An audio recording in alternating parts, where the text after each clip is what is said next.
Chapter 7. Legis! Jada jumped from her chair. I didn't hear you come home. I would have prepared if I'd known you would be arriving this early. Legis only smiled and waved her down. Oh, I just came to collect some papers to return to headquarters, but I'll be sure to make myself available tomorrow. Is this another luncheon? Jada nodded speechlessly. Great, Legis continued. I'll be able to handle some things in the morning before I meet you both back here by midday. He looked at them both carefully and then blurted, Okay, let me head out. I won't interrupt your chat any longer. With that, he smiled again, turned and walked away, leaving them both in stunned silence until they heard the front door close. Milo looked up at Jada with tears in her eyes. How much do you think he heard? The pit in Jada's stomach climbed up her chest and into her throat. Could be nothing. Could be everything. Jada knew the latter was far more probable, and at the very least Legis's suspicions would have been raised. However, his reaction was the complete opposite of what she'd expected. It only served to confuse her further. Maybe he didn't hear anything at all. Milo's voice was wistful as they stared at each other. But even if he didn't, how'll we be able to tell Vlad and Zora about Toma tomorrow beneath his watchful eye? Elian slowed her breathing as she returned from the tunnels, having endured another mostly unsuccessful attempt at breaking Julian's spirit.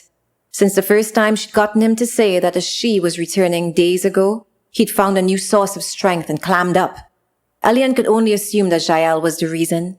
Jeanelle did not always give her words to every person who could hear her, but Elian was convinced Julian had received specific messages that he'd refused to reveal.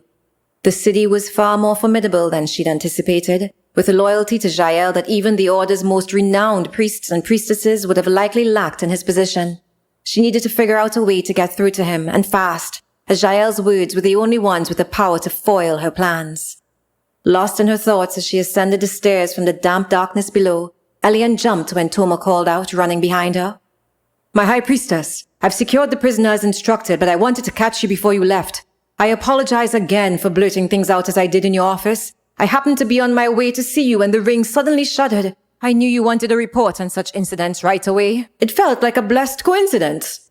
Toma was 2 steps behind Elian, so he didn't see the way her eyes progressively rolled to the back of her head with each word of his excuse. Sometimes Elian wished she had the power to strike down every incompetent member of the Order with one flash of the Royal's lightning. The problem was that most of the Order would then be dead, and there would be no foot soldiers to help her carry out her plans. High Priestess? Toma pressed for a response. Elian knew his need for acknowledgement and general neediness as a person created a different kind of loyalty in Toma.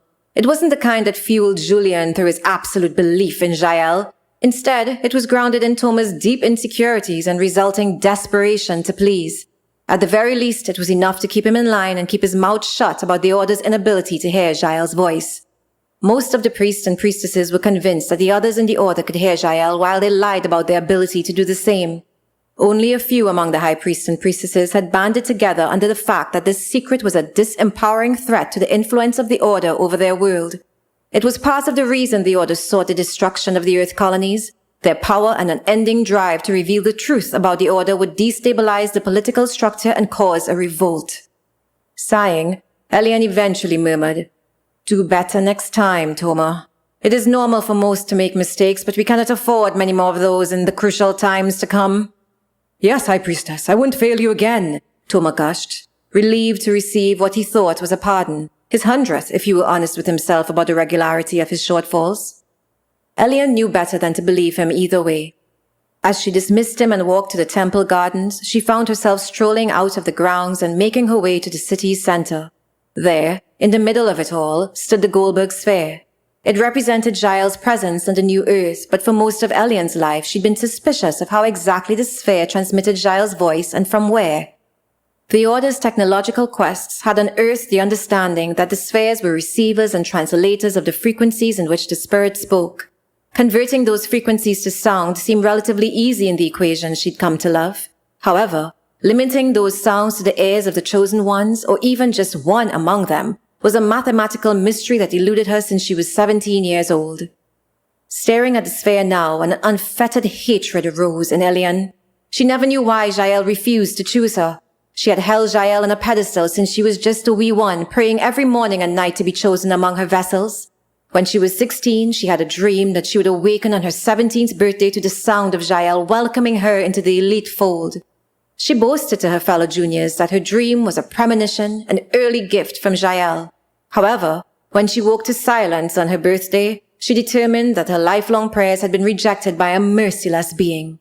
Too embarrassed to admit that her dream didn't come true, Elian claimed her place in the priesthood by manipulating her way into the chosen ones. She internally justified her decision by questioning who had the right to decide and proclaimed that Jeanelle had power over the entire universe without even a drop of remote evidence. She saw herself as a protector of the Order, looking out for them and defending them from the possible evil manipulations of Jeanelle. Elian never reflected on those subconscious projections. She didn't want to see herself that closely. Instead, she externalized a quest for freedom through science held tightly under the guise of spirituality.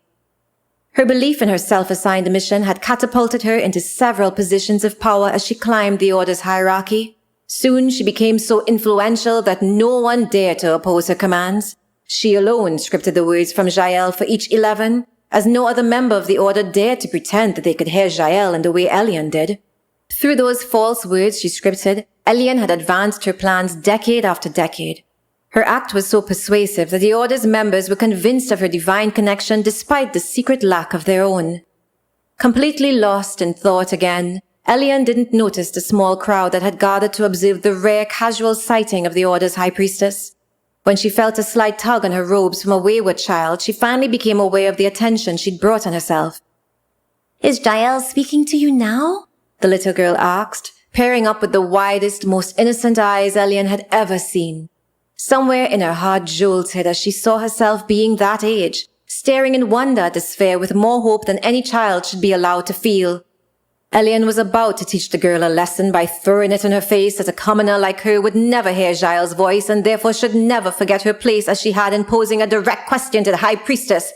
When she paused, Elian had somehow found herself unusually speechless. Shaken by her incapacity to release the savage words from her mouth, Elian yanked her robe from the little girl's hands and stormed off to the gasps of the crowd. Zora paced back and forth in her room, waiting for Vlad to return as he'd promised to do hours ago. He had disappeared down a corridor that his elite guards prevented Zora from following, but the next time she checked, no one was there and the hallway was a dead end. Zora knew the palace was likely filled with many hidden passageways, but she didn't appreciate that Vlad still had secrets when the rest of them had none. She knew Jeanelle wanted them to work together, but she couldn't bring herself to trust Vlad completely. "Trust is earned," she muttered begrudgingly to herself. As if on cue, a knock resounded at the door. "Where the hell were you?" Zora spat at the sight of a slightly disheveled Vlad. He grinned in his predictably annoying way. "Missed me, sis?" "Don't evade the question, Vlad. Where does that corridor lead? You're keeping secrets when we all agreed to lay our cards on the table." "No, you said it was time for you to do that. These are matters of state, royal matters that require my attention, and these exist way outside the scope of our mission." Zora's face turned bright red. "Nothing is outside the scope of this mission. Every piece of this puzzle is connected, and when you withhold a piece, you put all our lives at risk, including Jada's." Vlad jerked slightly at the sound of Jada's name, but his eyes narrowed at the use of his attraction against him. "I may feel obvious affection for your sister, but I am not some helpless lamb at the mention of her name," he quickly retorted. "Still, perhaps you do have a point. If you must know, I went to get a confirmation report on some of the Order's technology in Ego. We have a hidden portal within the palace so that the royals can keep track of the movements of the Order without officially registering our entries." "I guess that's how your elite guards are here?" Zora asked.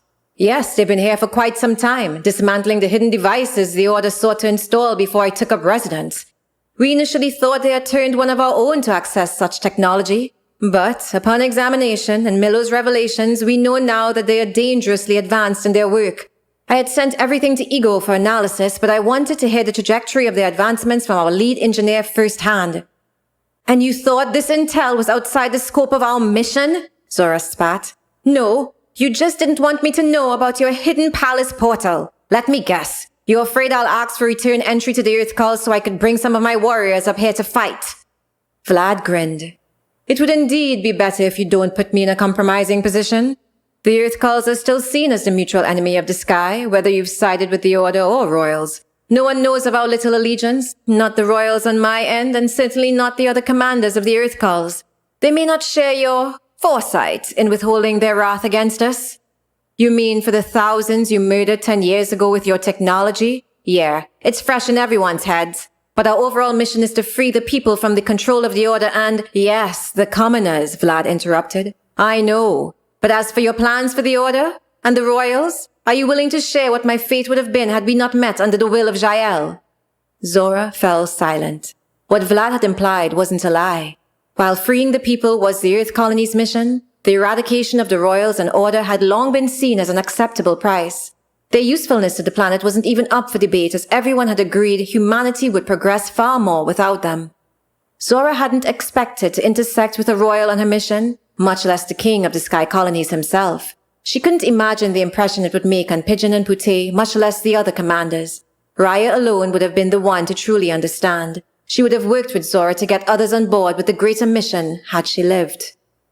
Your technology killed my best friend in the climb up here, Zora reminded him solemnly. If I could come back from that and still join with you, I believe I can convince the Earth Culls to do the same.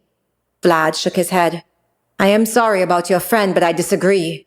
You've forgotten that you only joined with me because Jeanelle told you to do so. Can everyone in the Earth Culls hear Jeanelle? Definitely not. Well, you were able to, late in life. What if... Zora now had the look that eclipsed her face whenever she stumbled on her most incredulous ideas. What if there's a way for everyone to hear Jeanelle? Literally, everyone. Vlad stared at her, dumbfounded. I'm not quite sure that's how Jeanelle works. She's always been selective since humans were brought to this Earth. Yes, Zora agreed. But what if that's not her will? What if the sphere was meant for everyone to hear her, and that was the purpose of the Order and the Royals? What if the early scientists and engineers were brought here to work with those who could hear Jeanelle so they could program the sphere and make her accessible to all? Instead, the Order held on to the power of her voice, the Royals held on to the power of technology, and everyone else suffered as a result. Maybe that's our true mission, Vlad. And maybe that's why Jeanelle wants us to find the other city. Perhaps when the cities join together, we'll be able to open a spiritual element in the sphere that the Royals can then program. No one would have the advantage over anyone else anymore. Come on, don't give me that look. It's a solid theory, the best we've got. Vlad didn't like the notion of an equitable world for all, but the report he'd gotten from Ego on the technology of the Order was far more damning than he'd let on. All the Royals' influence was now nullified in ways that made him wonder what exactly the Order was waiting on to overthrow them. If the Order had all the Royals' advantages, perhaps Zora was right. The last move they could make to destroy the power of the Order was to give every soul unconstrained access to the voice of Jeanelle. Okay, sis, you have my attention, Vlad smirked. Let's level the Order's playing field once and for all. A dusty, bloody hand appeared at the top of a large rock formation. Another joined the first and pulled a trembling body up. Then, a gasp resounded from the petite frame as the view of all that lay below blurred into clarity. The Earth Culls, Tamina whispered. After spending 5 years in the caves, it had taken her another long 5 years to journey through unspeakable things to find her way here. When her family had betrayed and abandoned her with only a map leading to those very caves that had almost killed her, Tamina had sworn she would find a way to exact her revenge upon them. In the instant she had entered the caves, she was immediately overpowered by the suffocating darkness of the creatures that dwelt in them. In those seconds of being torturously stripped of her sanity and humanity, Jael's voice could have become Tamina's comfort and strength. Instead, Tamina chose to reject the goddess because Jael had never warned her of the impending doom. She resigned herself to death, but, just as her final breath was about to escape her body, a creature cried out with the darkest shriek for all to stop. It had uttered one word thereafter. Siddhi. Her breath had been returned to her in exchange for the dedication of her life force to the creatures. Every day they sapped more and more of her connected power to the sphere, mourning through their yearnings for Jael's words. Their only satisfaction was the element within Tamina's body that sparkled to their eyes when Jael spoke to her. Tamina had been there when Vlad came back for her. She observed him time and again when he left her fresh supplies as though it could ever make up for what he'd done. Tamina never touched them. She didn't need to. The creatures constantly poured back into her with a strange substance that sustained her. It left her without hunger, without loneliness, and soon, without compassion. All she felt was a consuming need to destroy everything and everyone just as the creatures did. It was she who dealt the final death blow to her parents 5 years ago when Vlad had delivered them to the caves. The creatures had come to the new Earth a few millennia before the humans arrived. From their original planet, their raiders had picked up on strange frequencies from the spirits in that universe. When they'd found a way to activate a portal to the new Earth, some among them felt an irresistible pull to leave their homeworld and settle there. The portals had remained open, so they were able to transport their technology and examine the planet's natural resources through their superior devices. The creatures were the ones who built the spheres so that they could interpret the frequencies coming from the various spirits. The first time they'd heard Jeanelle's voice was a celebration like none other, as hers had been the most powerful frequency among them all. When she spoke, their bodies sparkled with strange sensations, flooding and filling them in indescribable ways. The celebration of Jeanelle was meant to last 3 days, when suddenly, on the second day, all portals to their homeworld inexplicably closed. The creatures tried for 100 years to reopen them, but soon had to face the reality that they were trapped on the new Earth. As in all civilizations, politics arose among them as to who should lead, resulting in the first civil war. Families were torn apart and many lives were lost. With the most valuable asset being Jeanelle's voice, their top scientists staged a desperate coup and reprogrammed her sphere to only allow those scientists to hear Jeanelle. The hope was that their people would be forced to listen to reason and find a peaceful way to coexist. And only then would they have returned Jeanelle's voice to everyone. Their hope was hopeless. The creatures did indeed unite, except against the scientists, murdering every single one in their rage. When the dust settled, they realized what they'd done, but by then it was too late. No one knew how the scientists had reprogrammed the sphere. The creatures were desperate to hear Jeanelle's voice again, even if they didn't care to listen. The civil wars raged on until few of them remained. Those who lived eventually agreed to a treaty of sorts, hoping that one day their original planet would find them a way back home and they would be saved. When the portals had reopened a few 100 years ago, the creatures believed that time had finally come. Instead, it seemed Jeanelle had found new organisms to serve her, the humans, forgetting about the creatures so desperate to hear her once again. The creatures hated the humans for this, and devised a plan to destroy them until they realized some humans could hear Jeanelle's voice. With that glimmer of hope, they remained in the darkness, observing and plotting the capture of members of the Order who could reprogram the sphere. That was until they realized those who could hear Jeanelle didn't seem adept at technology. Their excitement when the Order had finally decided to learn the ways of science was also short-lived. Jeanelle had removed her voice from them, rendering the creatures' plans to use the humans useless once again. They had just about given up when a little royal girl stumbled into one of their caves. Delighted by the opportunity to finally torture one of the humans in their jealousy, they'd almost eliminated their chance at redemption until one among them recognized a sparkle in her energy. It belonged to only those whose frequencies naturally intersected with the ones their late scientists had programmed. With the exceptional find of a human connected to both technology and Jeanelle, Tamina became their hope. Tamina smiled as she stared at the Earth calls. It had taken everything within her to journey halfway across the planet to find them.